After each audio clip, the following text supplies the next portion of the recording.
Alors, dans cette vidéo, on va voir comment additionner et soustraire des nombres entiers et comment arrondir et estimer.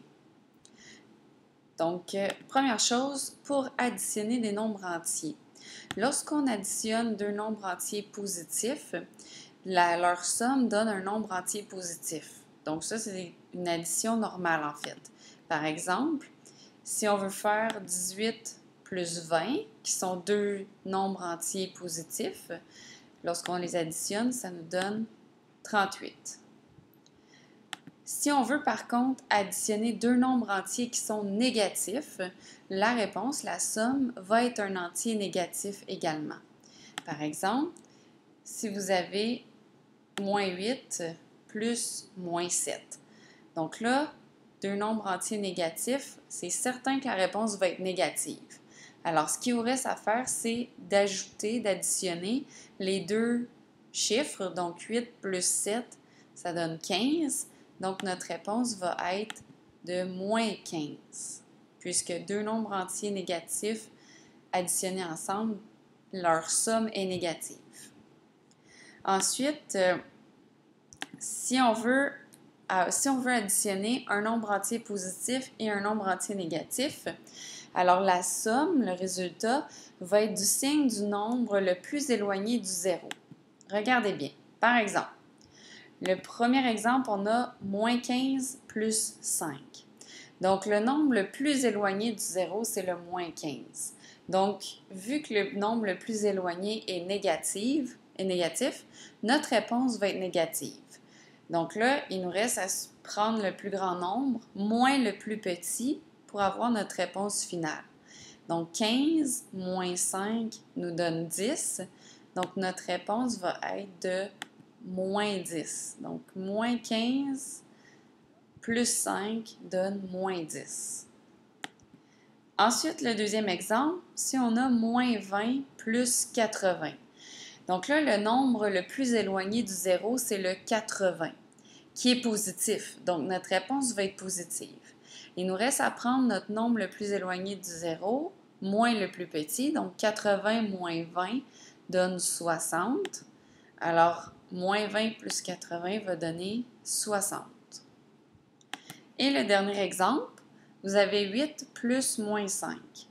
Donc, le nombre le plus éloigné de 0, c'est le 8, qui est positif. Donc, notre somme, notre réponse va être positive. Et là, si on soustrait le plus grand nombre, donc 8 moins 5, ça nous donne 3. Donc, 8 plus moins 5, ça donne 3. Et dernière chose que vous devez savoir, lorsque vous voulez additionner, donc lorsque vous voulez faire la somme de deux nombres opposés, mais la réponse va toujours être de 0. Par exemple, si vous avez moins 6 plus 6, donc moins 6 plus 6 va donner 0, parce que c'est deux nombres qui sont opposés. Ensuite, deuxième exemple, 51 plus moins 51, ça va également donner 0. Donc, lorsqu'on veut soustraire deux nombres entiers, dans le fond, il s'agit d'additionner son opposé. Donc, on va remplacer la soustraction par une addition. Je vous donne des exemples. Donc, le premier exemple, on a moins 12, moins 5.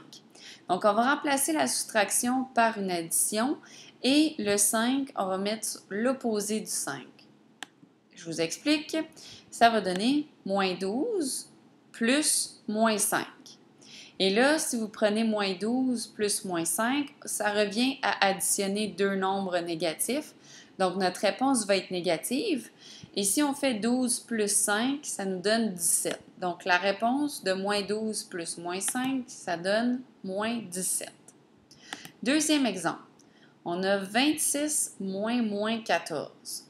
Donc, ce qu'on va faire, c'est qu'on va remplacer le moins par une addition. Et l'opposé de moins 14, ça devient 14. Donc, on va avoir 26 plus 14, ce qui revient à additionner deux nombres entiers positifs. Donc, notre réponse va être 40, si vous faites 26 plus 14. Deuxième exemple, le troisième, moins 2 moins 5. Encore une fois, on va remplacer la soustraction par une addition et on va mettre l'opposé de 5 qui est moins 5. Donc, on se retrouve avec moins 2 plus moins 5. Et là, on a deux nombres entiers négatifs additionnés ensemble. Donc, notre réponse va être négative. Et 5 plus 2, ça donne 7. Donc, notre réponse va être moins 7. Ensuite, là, on parle d'arrondissement. Lorsqu'on veut arrondir un nombre, dans le fond, c'est donner une approximation de ce nombre-là, alors que sa valeur exacte est connue. Puis pour arrondir un nombre à une position donnée, on doit remplacer par des zéros tous les chiffres à la droite de la position donnée si le chiffre qui est placé immédiatement, donc le prochain chiffre à la droite de la position est inférieur à 5. C'est un peu compliqué, là, mais je vous donne un exemple. Admettons qu'on a le nombre 5428 et qu'on veut l'arrondir à la centaine près. Si on regarde la centaine, c'est le 4. Et le nombre qui suit à la droite de la centaine, c'est 2. Donc la dizaine, c'est 2.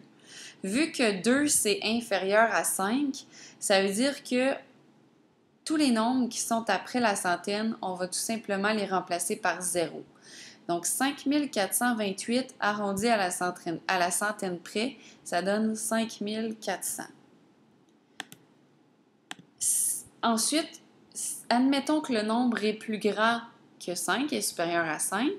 On doit additionner 1 au chiffre de la position donnée et on remplace par des zéros tous les chiffres à la droite de la position. Comme je le disais, si le nombre immédiatement à la droite de la position est supérieur à 5. Encore une fois, comme exemple, on a le 5428. Si on veut l'arrondir à la dizaine près maintenant, donc la dizaine, c'est le 2. Si on regarde à la droite du 2 à l'unité, on a 8 comme unité. 8, c'est supérieur à 5. Ça veut dire qu'on doit, à la position des dizaines, ajouter 1, ce qui revient à dire que la dizaine devient 3, et on met l'unité avec un 0. Donc, 5428 arrondi à la dizaine près, ça donne 5430. On va en faire d'autres exemples en classe pour que vous puissiez bien comprendre la technique. Et lorsqu'on parle d'estimer, estimer une quantité, c'est donner une approximation de cette quantité lorsque la connaissance de la valeur exacte n'est pas nécessaire ou que cette valeur est impossible à trouver. Pour ce qui est du restant des notes de cours, ce n'est pas nécessaire de les remplir, donc la vidéo va s'arrêter là. Donc tout ce qui suit n'est pas nécessaire à remplir dans cette section-là. Vous pouvez laisser les espaces vides.